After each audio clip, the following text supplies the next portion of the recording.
বিসমিল্লাহির রহমানির রহিম। আসসালামু আলাইকুম দেশবাসী এবং ছাত্রছাত্রী এবং সাধারণ জনগণ।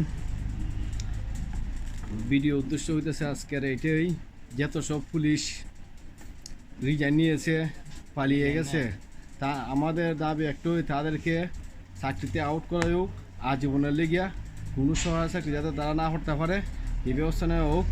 আর যেহেতুগুলা গ্যাপ আছে, সম্পূর্ণ গ্যাপের মধ্যে মেধাবী ছাত্রগুলারে সুযোগ দেওয়া হোক।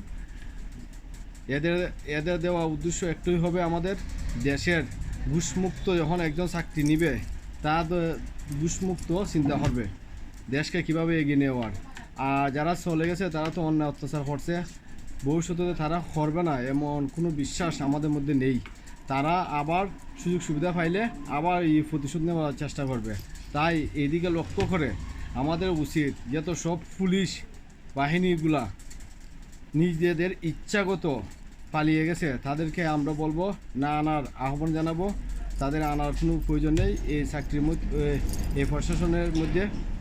তাদের পরিবর্তে আমাদের দেশের যত সব বেকার ছেলেরা আছে, ছাত্রছাত্রীরা আছে, তাদেরকে নেওয়া হোক এবং এই সুযোগে তাদেরকেও কাজে লাগানো উচিত।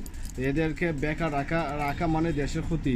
তারা যদি আসে, আমাদের দেশে উন্নয়নের রাস্তা আসবে আরও, ইনশাল্লাহ। আমরা প্রত্যাশা করি, এটাই আমাদের দাবি, এটাই আমরা চাইব আমাদের দেশটা সোনার বাংলাদেশ, সোনার বাংলা গড়ার জন্য।